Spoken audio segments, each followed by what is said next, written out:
the other day I went to the grocery store and this old lady was the checkout lady, and she was like complaining about COVID regulations and all this stuff and how she wants it to be over and she's sick of hearing about it. And I was just like nodding and smiling. And then okay, I don't know what her intention was saying this, but it felt not great. She was Mm-hmm. like, this is all just because a few people couldn't get back on the boat in time. I love that you are kind of switching gears. I love that you're writing about it because I think it's really healthy for so many different parties. It's really healthy for you. I think it's so healthy for the community to hear what you have to say because there are a lot of people of color that pull back when things are going on because it's you don't want to stick your neck out and be targeted. um you're worried about, like, making a move, and I think that's so amazing. You should be so proud of yourself that you're speaking up about it. I think I would feel less comfortable doing so if we lived in a more populated area where I knew that there were going to be like a lot of people around and a lot of people like associating me. Like right now, I'm just kind of anonymously writing things. Like no one knows who I am really. If there were more opportunities for people to see me and associate me with what I'm writing. Because I don't really think that that's happening right now. Like, Okay. first of all, I mean, honestly, I don't think that many people are reading it.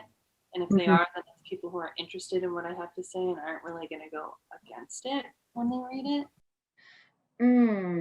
So you feel like kind of you're dipping your toe in, so you're getting stuff out there, some people are reading it, but there most likely won't be pushback. Yeah, there was a little bit of pushback when I wrote that Black Lives Matter editorial. Hmm. Um, but overall, I didn't like think I was going to get attacked or anything, like physically, because it Hmm. was just like over Facebook, like few comments. How old were you when you realized that you weren't white, or that you were or was it that you weren't white, or was that you were something different? Um, I think it was more of like a gradual thing that happened over time. Like there's no one moment where I was like, oh, wait a second, I'm not white. It was like, it just kind of happened over time as I started realizing.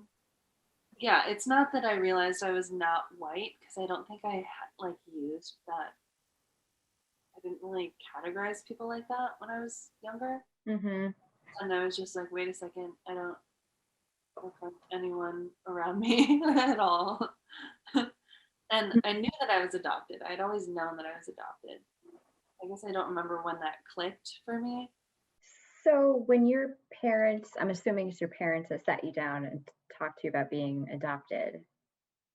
I don't even remember having a conversation about it though. I just remember it being like something that I knew. For a little while, I kind of made my race into like this joke, like kind of like not a joke necessarily. People weren't really laughing at me, but it was kind of like,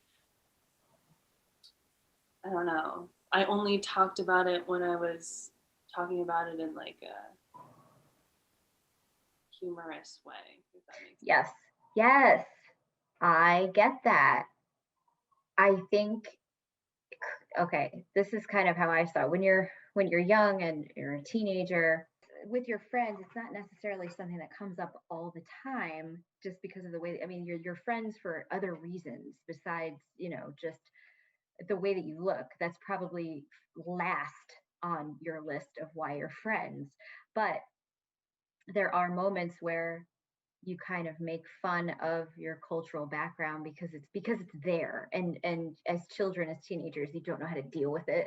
And so, oh yeah, absolutely. I mean, as adults, that still, unfortunately, that still happens. Like, and I laugh at it, and then I feel badly afterwards, like certain stereotypes, Asian stereotypes that I fall into. Like, I'm not a great driver. I will tell you that right now, Lily, I'm not a great driver. And Terrible driver, but yeah, not a good driver. I wouldn't describe myself as a good driver. no. Yeah, so my name is Noah White. I was born and raised here in Pulteney, Vermont, and I'm currently a sophomore student at St. Joseph's University, working towards my bachelor's degree in international business, and I have a minor in Spanish as well. For my whole life, I've identified as African American. Mhm. Like on standardized tests and stuff, I just put like African American. That's because I mean I am like biracial. Like my mom's white, dad's black, but yeah, I've always identified as black pretty much. Because like my dad's black, I feel like a lot of times like he can relate to me more. Um, However, my mom does make a great effort to always like ask me like how I'm feeling and um, but yeah, like on a lot of topics, like I mean, with all this racial stuff going on and stuff, I always like go to my dad for that just because he can kind of relate more. But my mom definitely is she definitely like plays a big role too in like making sure like she understands like what we're talking about and stuff. But yeah, as far as my parents being different races, I feel like I mean, it's kind of like all I know. I haven't really thought too deep into it, but yeah. So I went to school in Poland all the way up to eighth grade, and in that time, I really didn't experience any problems.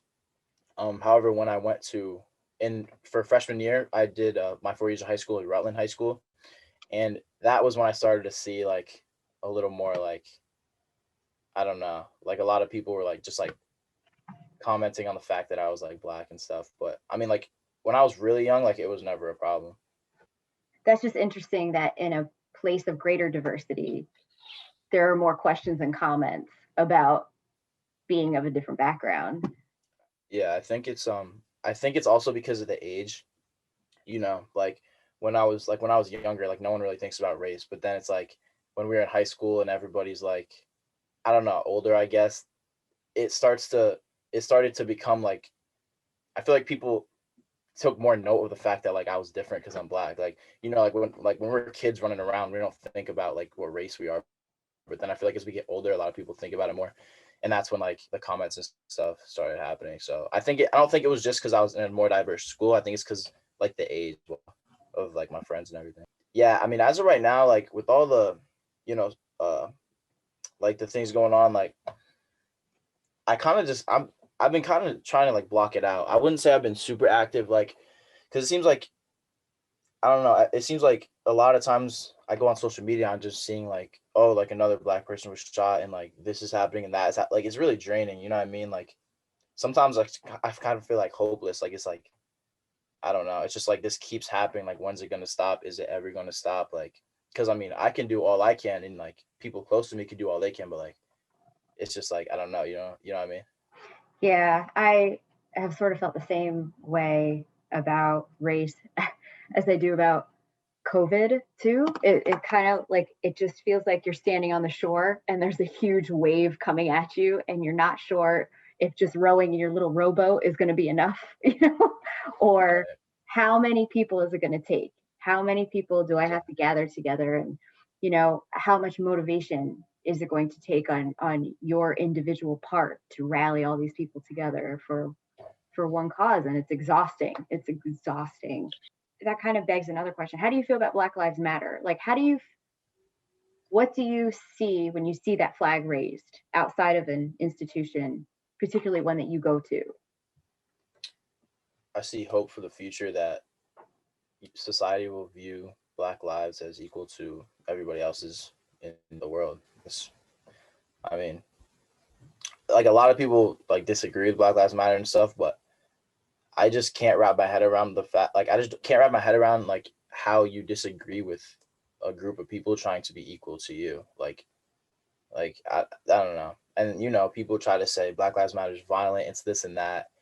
Yes, like maybe 2% of people who are part of Black Lives Matter like have violent riots, but like that's not what like you can't like generalize the whole organization, you know what I mean? So I mean I think the message is really important, like but again, like when people say they're not in favor of Black Lives Matter, it just makes me think like it's like are you like afraid of like Black lives like being equal to yours? Like do you not want that? Because like that's how I perceive it when people say that, they're not on board with it, but I don't know. I guess what would you say, and this is my last question, but what would you say to students your age, some graduates, high school students, what would you say to them to like give them to keep hope and kind of keep the faith going? All right, so the first thing I would say is that it's not your job to educate people on why your life matters. That's one thing that I realized lately, because for a while I was under the intention that, and a lot of people would tell me too, that like, you're African American, you have to educate these people on why they should do this or why they shouldn't do this. And it's like that, but that, as a person of color, that is not our job. It's not our job, because like that's exhausting. Like, we're not going to spend every day telling people how to, so like, I mean, those people have to educate themselves. But yeah, the first thing I would say is it's not your job to educate other people on why your rights matter, on why you should be equal to everyone else. And the other thing that I would say is just to block out the noise. Sometimes you got to block it out. Like, I remember like when George Floyd got shot, like I went on Instagram and just saw everything, and I just had to put my phone down. Like, I can't like, because if you just sit there, if you consume all of this negative like news and stuff, like it's gonna take you over. So sometimes you gotta block out the noise, and just do your best to stay hopeful. And I mean, do everything you can to help, but again, don't like burn yourself out trying to educate other people on these subjects. Olivia Burrows and Maya Marie. and we choreographed and performed Thank You. Did you see us so stranded? Maybe I'm too much to manage.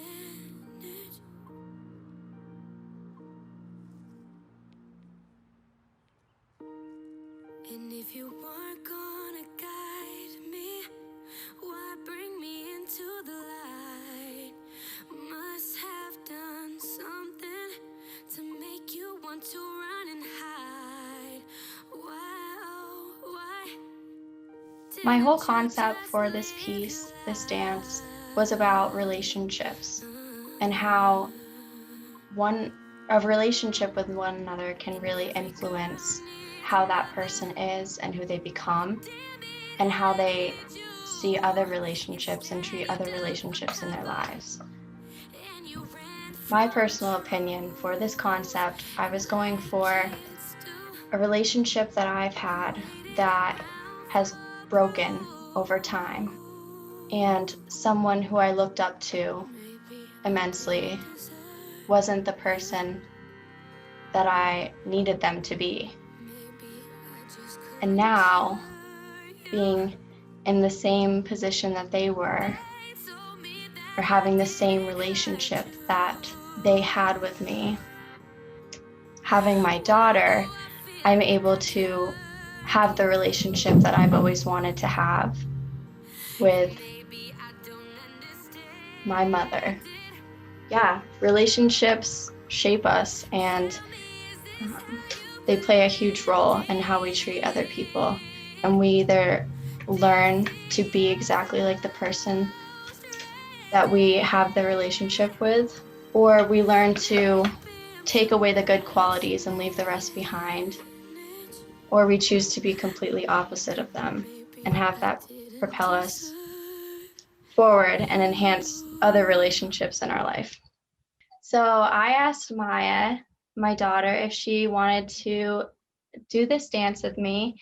And at first she was, well, you say how you felt at first. I was too tired. No, I was really too tired. And then we started playing the song, and she knows the song by Kaylani, and I've played it for her before, and she's seen me tear up to it because she understands a relationship that I had with my mother wasn't always great, and it wasn't the same quality. And she'll never know how that feels, because obviously I took the best qualities that I could from my relationship with my mother, and I enhanced that, and I propelled forward to give Maya the relationship that I always wanted. Hello, my name is Lauren Holt, and I'm currently a senior at Castleton University studying elementary education with an endorsement in special education. Throughout my 4 years at Castleton, I've been able to observe students and teachers all around in Vermont. What I've experienced in these classrooms is irreplaceable. I've learned how to lesson plan, develop relationships with students, and I even dipped my toes into classroom management. These are all very important to me as I'm preparing for my own classroom. But one of the most important things that I learned at Castleton was about diversity. I grew up in Vermont, a state in which diversity can be hard to find. My own schooling experience was very uniformed and parallel. I graduated with a mere 26 students in my grade. I didn't see much diversity throughout my high school, or at least I didn't think I did. When I was a senior in high school, I had the opportunity to nanny a family of 3 in elementary and middle school.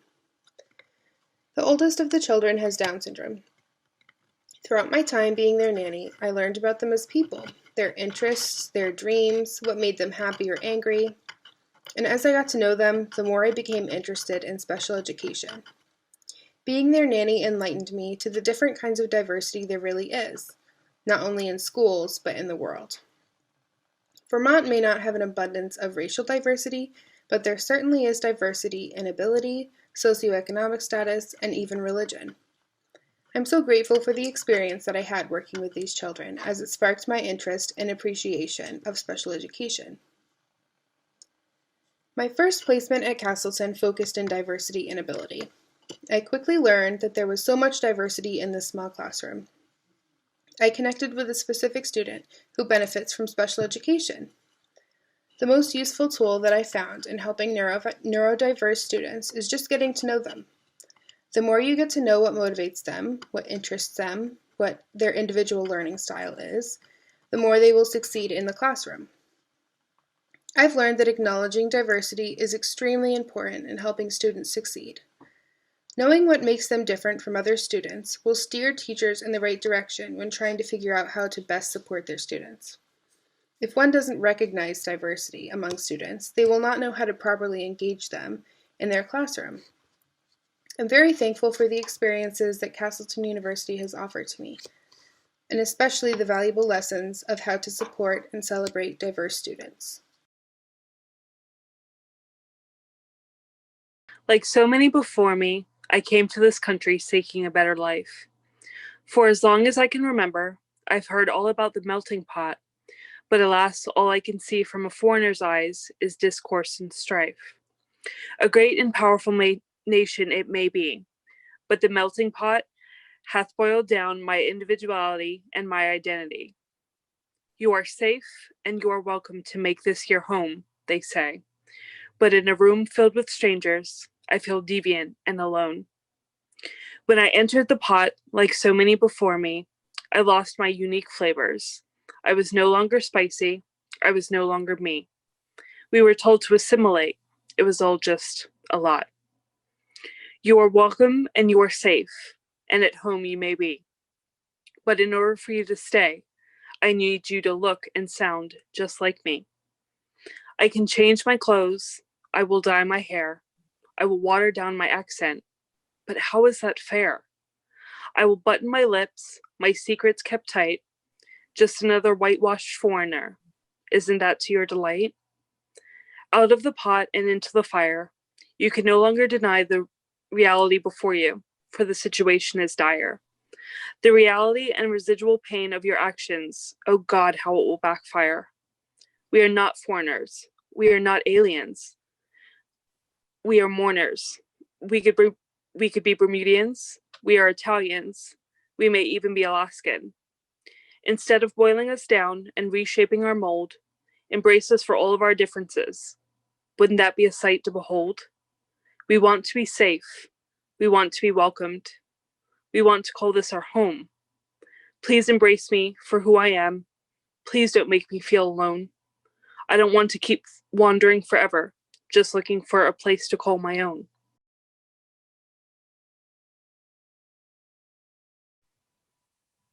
Hi, I'm bi, but what does that mean in terms of diversity?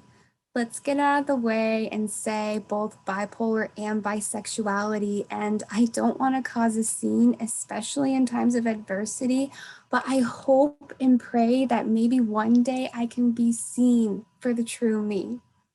Seen as understood, accepted for how I was born, only if you would lift your veil, see past the clouds, move beyond the crowd, but all you do is scorn, leaving me to mourn my own existence, keeping myself at a distance to avoid the rejection of anyone that I meet, though I'm so very sweet, but it's for my own protection. Well, that's what I used to believe.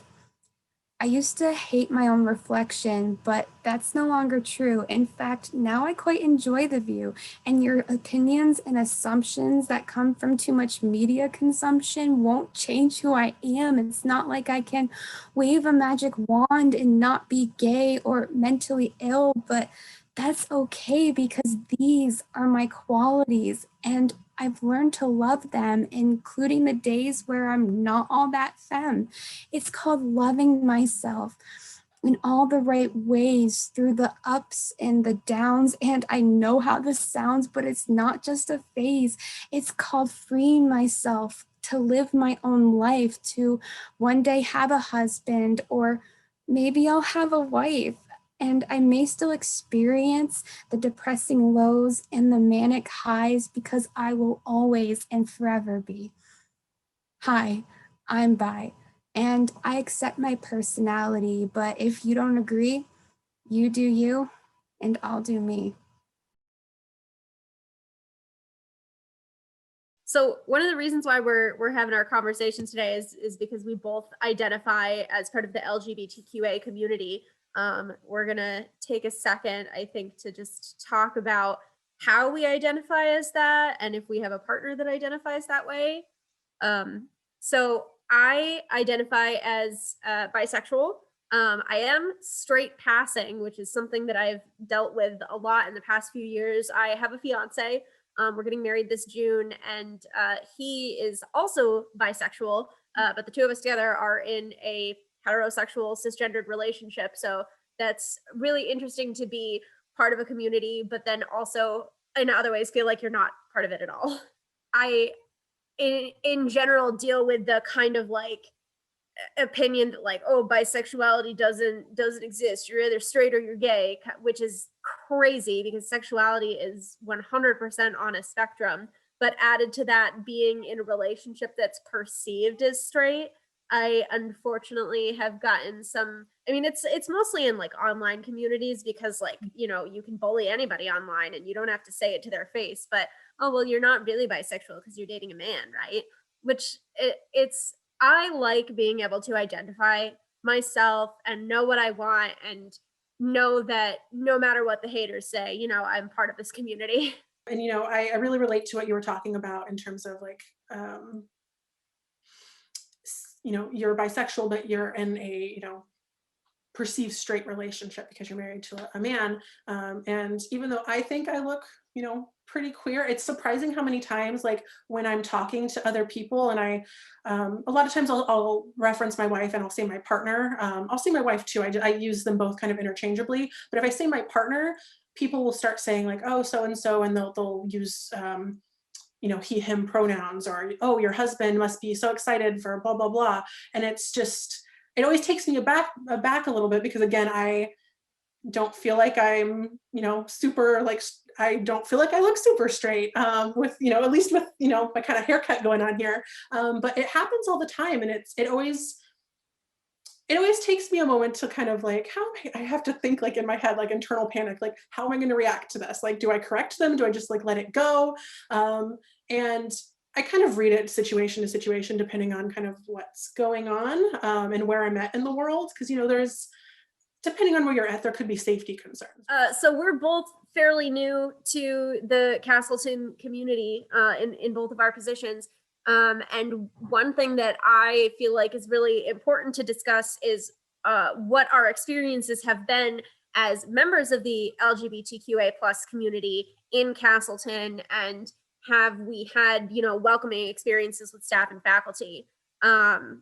So I actually, one of the reasons why I wanted to have this conversation with you and do this interview for the See You See Me project is I had a really sort of wild experience recently. It was wild for me. I was in a meeting for the Diversity, Equity, and Inclusion Committee, and we were talking about See You See Me. And I just kind of outed myself to the entire meeting, which I've never done before in my life.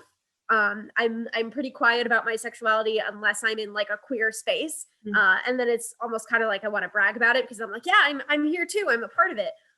But in like my day-to-day life, and especially at work, I've never just gone, oh, I'm bisexual. And just the reaction from everybody in the committee, which was faculty and staff, was just beautiful. They all like thanked me for saying, for telling them. I got an email from somebody afterwards saying that was really brave of you to just come out and tell us. And I didn't do it to be brave. I did it because I felt like it was a relevant thing to share.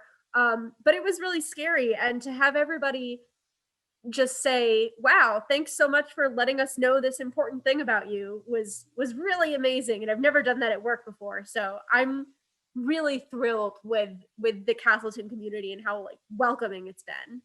I feel like one of the reasons why we wanted to talk about this too, with us being open about our gender and sexuality, is that I personally have seen, and I know just from talking about your work that you've seen too, that there are a lot of students at Castleton who are really open about their gender and sexuality, which is fabulous. That's the environment we want to create, that people can just be themselves, right? But I'm wondering if you felt like you had any experiences, like what is it like to be an older member of the LGBTQA community and see students who can come up to you and say, these are my preferred pronouns, or this is my sexuality, it's a part of who I am, it's a part of my work, so I'm just open about it. Like, what has that experience been like? Amazing. It's amazing seeing students feel so comfortable in their identities, at least those that are. And I think for me, as somebody that came out what could be perceived as later in life, I mean, I think I'm still fairly young, but I came out a little later than I think a lot of people, and so it's as somebody who was afraid to come out, it's amazing to kind of see kind of the opposite of how I was in college, right? And yeah, I think it's so beautiful and amazing, and I love seeing it and being around all of these amazing people. Well, I also think that begs the question then too, is that, so this is what we're seeing now, which is amazing. And where does Castleton have to go from here? Where does the LGBTQA plus community have to go from here, Yeah, I think a large part of that is, comes back to education, right? It's not just about educating, straight, white, heterosexual people, right? It's education for all, like even within the queer community or whatever community you're a part of, right? Continuing to educate ourselves. I think, going back to, everything that's been happening recently in the media with, Black Lives Matter, right? I think, one of the first steps that, Black Lives Matter's leaders and those in the community are saying is like, white people, like, educate yourselves, right? And I think that could be said about a lot of different marginalized groups, right? It comes down to like, we need to be more educated on, these communities that are part of our community, right? Or our larger Castleton community. So I agree with you. I think that there's so much to learn for so many different reasons. Yeah, I completely agree. And, I think one of the first things, in order to take action and make change, like we need to be educated, right? I am a white, lesbian, cisgendered woman, right? But my experiences and my identity are going to be completely different than, a Black queer woman, right? And so it's, not just outside of the community being educated, but like, again, going back to like, we need to know what other people in the queer community are going through, because it's going to be very different from, identity to identity. And somebody that's trans and a person of color versus a white person, that's trans, right?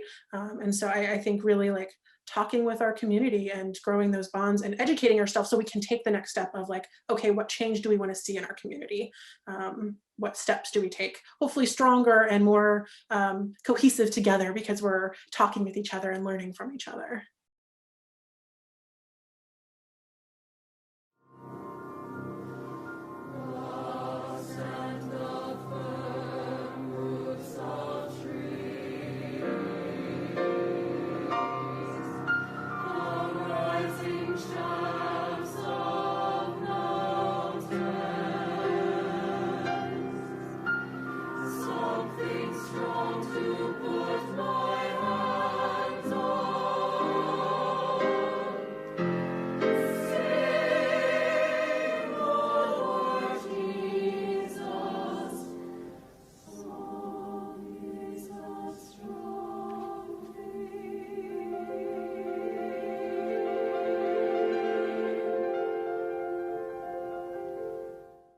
During the summertime, Cheryl brought me in to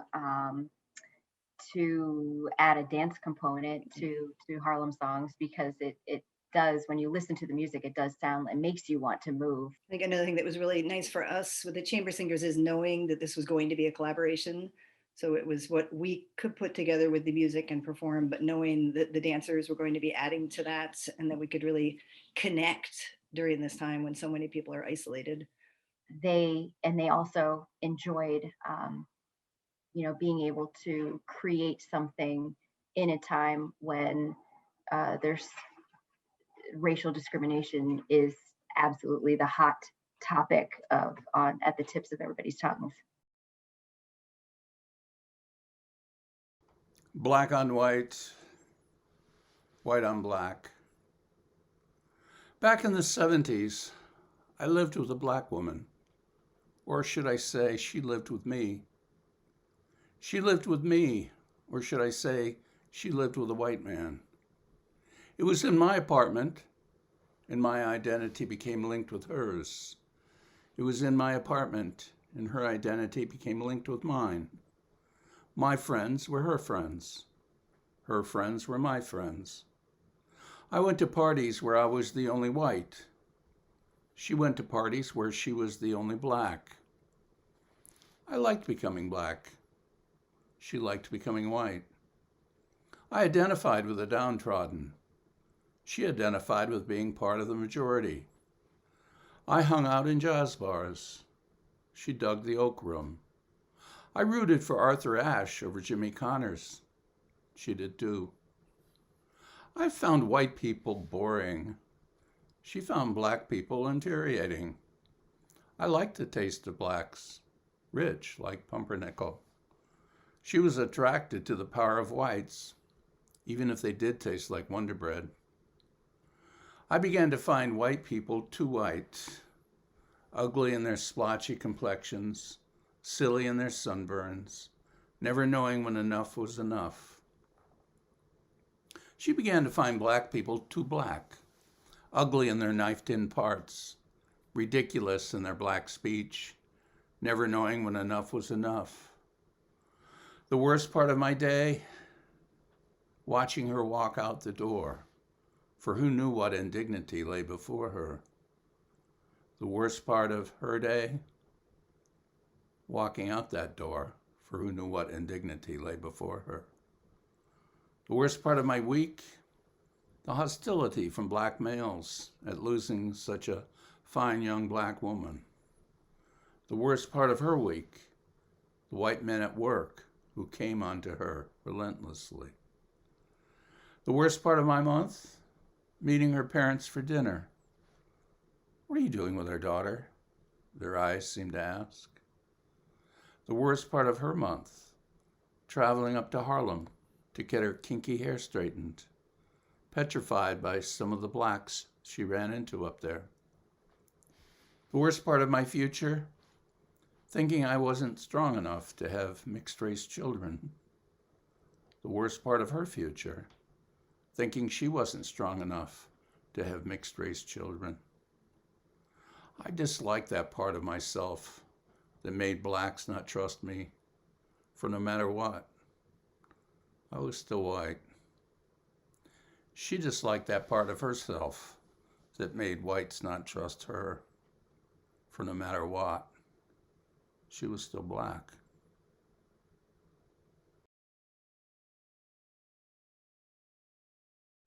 Hello, Interim President Spyro, faculty, staff, and students of Castleton University. My name is Reynolds Awusi, delegate on SGA, president of the NAACP chapter here on campus, and a member of the Diversity, Equity, and Inclusion Club here on campus. Hi, and my name is James Wolf. I currently serve as the graduate assistant for student life, and I also attended Castleton throughout my undergraduate career as well. To me, diversity means everybody coming together, different ethnicity, race, cultures, just bringing our own little piece of life and then sharing it with one another. To build off that, I think of diversity as a celebration, really a celebration of life, and being able to meet people and get to learn from others and about all of those things that you mentioned, learn about their race and celebrate their race and their ethnicity and their heritage and their culture, and understand that we all identify different ways, and diversity is bringing all that together and getting to know and understand each other. Just to add on to that, but I was born in Ghana and I got here when I was around 7 years old. So I've spent most of my life here, but the way I was brought up by my parents in this country, it makes me feel like I basically was raised back like over there, even though I've been here most of my life. Well, I was born in Conroe, Texas, which is a little north of Houston.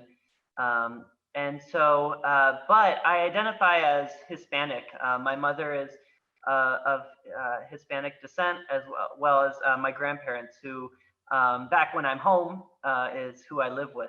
And so I was just curious, what are your perceptions kind of about the national climate in regards to diversity? What do you, how do you see everything that's going on today in the world? I think there's been major change from the past, like, and that's due to social media. Like a lot of things, like people are able to connect with one another from different parts of the world. Like you could literally talk to someone down in South Africa, Brazil, without actually ever having to go over there. And you can experience their culture without ever actually having to go there. So a lot of people are more accepting, like a lot of people are waking up and realizing that there's more to this world than the country that they live in. And there's more to this world than their own cultures.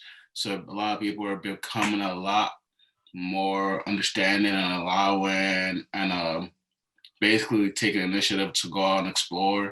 I'm not gonna say we're gonna change everybody's hearts and everybody's minds, because realistically speaking, that'll take a lot. But yeah, hopefully we'll get more people who are more accepting, understanding, who are willing to see things from different point of views and correlate with one another and help move forward.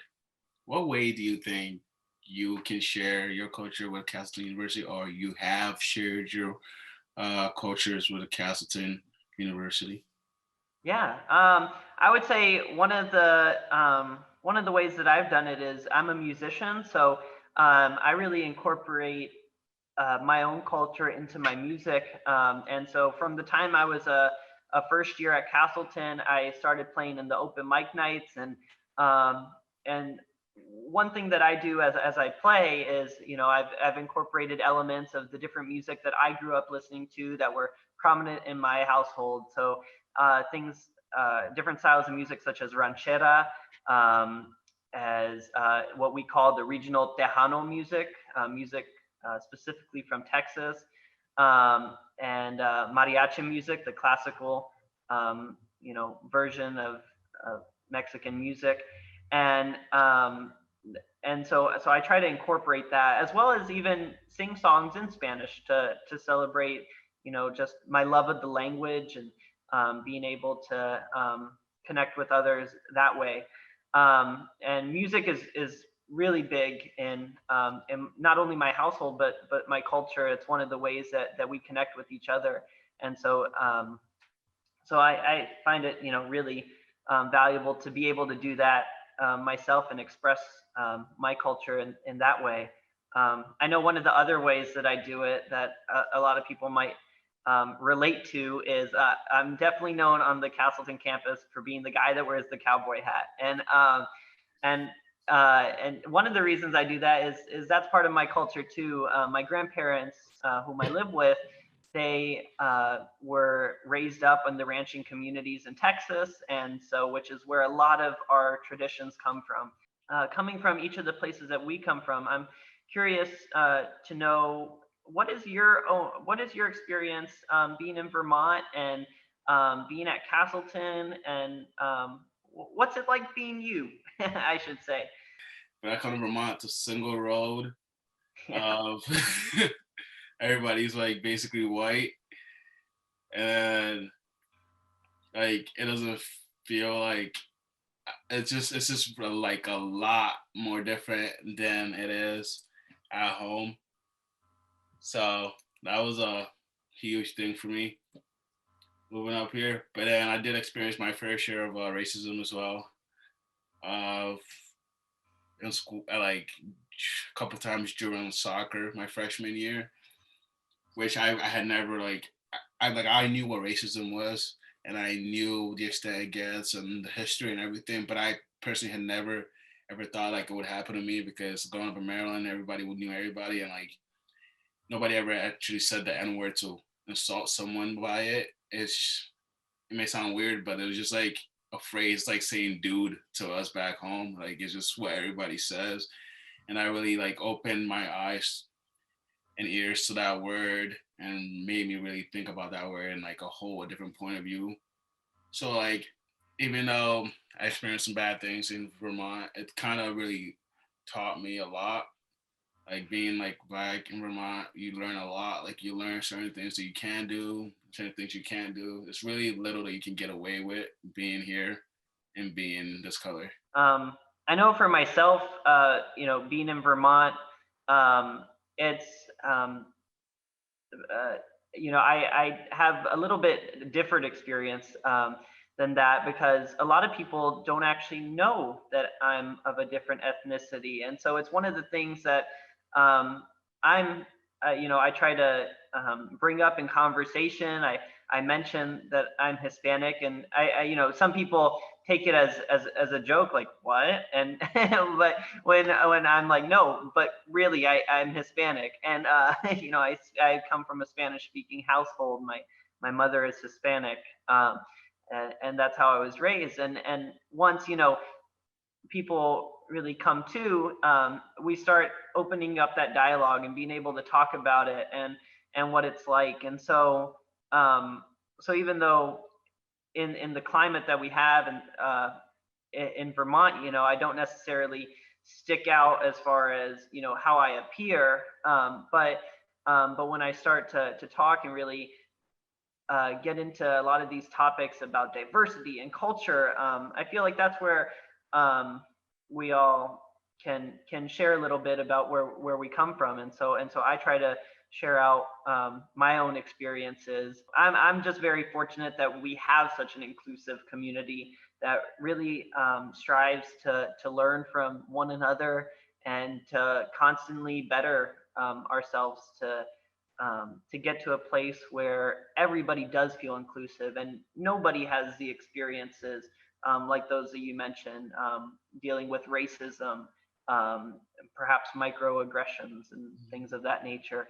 And so being a musician, I think of the 60s folk anthem, We Shall Overcome. And I think of those words as being really powerful. And even though, we have such an inclusive environment, and we do have diversity on campus as, I think as we both have mentioned, there's still a long way to go. And there's still a lot more we can do to make people feel really, included, appreciated, and true members of the greater community. So looking forward, I think that's our goal that we should strive for is to consistently continue to be better.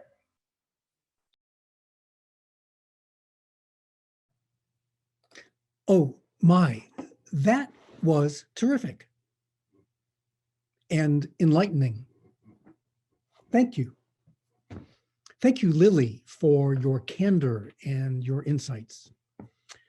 Thank you, Professor Krauss, for your choreography and for possessing the underrated skill of interviewing strangers with empathy and encouragement, all while your kids are tugging on your shirt. Thanks, Noah, for your honesty and for always being a leader wherever you've gone. Thank you, Olivia, for your warmth and your talent. Lauren, thank you for your sophisticated comments and your noble aspirations to be the best teacher possible. Ashley, thank you for your thoughtful and moving poetry. Professor Blodgett, thank you for your intelligence, your charisma, and your amazing wealth of talents. Thank you to all the singers and dancers who participated in Harlem Songs. Professor Holmes, you are a gem. Thank you for your wit and imagination and for rooting back in the day for the always classy Arthur Ashe over that lout Jimmy Connors. To the great Ray Awusi, thank you for your leadership, your courage, and your eternal optimism about humanity when humanity doesn't always deserve it. We love you, Ray, and we admire you. And thank you to President Wolf. Dude, you made me hungry. Bring on the mole. I draw three lessons from this presentation. First, we do have diversity on this campus. To be sure, we do not have as much racial or ethnic diversity as we would like yet, but we clearly have diversity of aptitude, experience, talent, socioeconomic status, age, religion, role in the family, and so forth. The second lesson I draw from today, everyone has a story, everyone. And we can all learn from those stories if we just take the time to listen. And the final conclusion, Maya, Olivia's daughter, is super cute. So thank you all for listening and watching. And thank you all for being you. At CU, we are doing our best to see you. As James said, our goal is to consistently continue to be better. I like that. Thank you. Keep the faith.